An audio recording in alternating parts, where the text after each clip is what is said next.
Bismillahirrahmanirrahim. Assalamualaikum warahmatullahi wabarakatuh. Halo, perkenalkan nama saya Asmira. Saya seorang mahasiswi dari Fakultas Syariah, Institut Agama Islam Negeri Palopo, Prodi Hukum Ekonomi Syariah. Di sini saya akan mengajak kalian untuk mengenal lebih jauh terkait fenomena yang terjadi di Kota Palopo, yaitu penggunaan knalpot racing.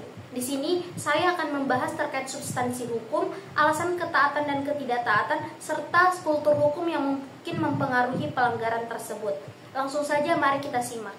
Sebelum kita membahas lebih jauh terkait substansi hukum, alasan ketaatan dan ketidaktaatan, serta kultur hukumnya, akan lebih baik kita membahas latar belakang yang menjadi alasan kami mengangkat fenomena ini.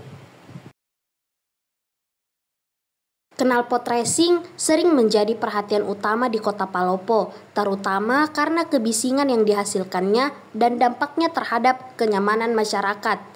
Kami menemukan bahwa fenomena ini bukan hanya soal pelanggaran hukum, tetapi juga berkaitan dengan gaya hidup dan pengaruh sosial serta tingkat kesadaran masyarakat. Data menunjukkan bahwa pelanggaran ini cukup tinggi, terutama di kalangan remaja yang ingin menunjukkan identitas mereka di jalanan. Kedua, substansi hukum. Substansi hukum terkait penggunaan knalpot racing merujuk pada aturan yang mengatur penggunaan knalpot kendaraan bermotor yang tidak sesuai dengan standar.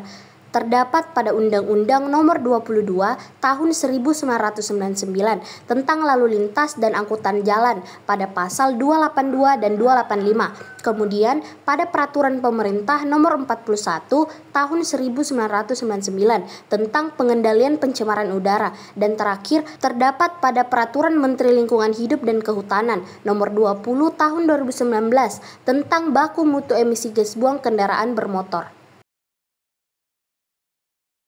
Ketiga, alasan ketaatan dan ketidaktaatan.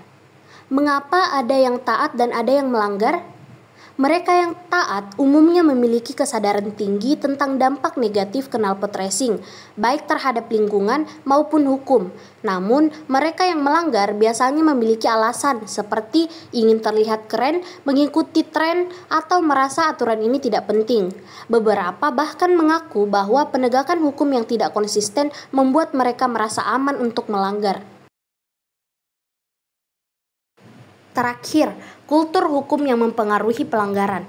Kultur hukum di Kota Palopo juga memiliki pengaruh besar terhadap tingkat pelanggaran. Di beberapa area yang diawasi dengan ketat, pelanggaran cenderung lebih rendah. Namun, di wilayah yang pengawasan kurang, pelanggaran menjadi hal yang umum. Selain itu, adanya sikap permisif dari masyarakat yang menganggap knalpot racing sebagai hal biasa juga turut memperparah masalah ini. Ini menunjukkan bahwa pendekatan hukum saja tidak cukup tanpa perubahan budaya dan kesadaran kolektif. Itulah tadi hasil penjabaran terkait latar belakang, substansi hukum, alasan ketaatan dan ketidaktaatan, serta kultur hukum yang mungkin mempengaruhi pelanggaran tersebut.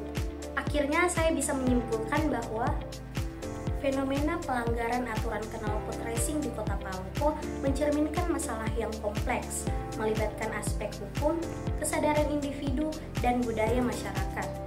Meskipun aturan hukum terkait knalpot racing sudah jelas, pelanggaran masih sering terjadi akibat kurangnya penegakan hukum yang konsisten, pengaruh sosial, dan rendahnya kesadaran masyarakat. Untuk mengatasi masalah ini, diperlukan sinergi antara penegakan hukum yang tegas, edukasi yang berkelanjutan untuk meningkatkan kesadaran masyarakat, dan perubahan kultur hukum yang mendukung kepatuhan aturan. Pendekatan holistik ini diharapkan dapat menciptakan lingkungan yang lebih nyaman dan kondusif bagi masyarakat Kota Palopo. Baik, mungkin hanya itu yang bisa saya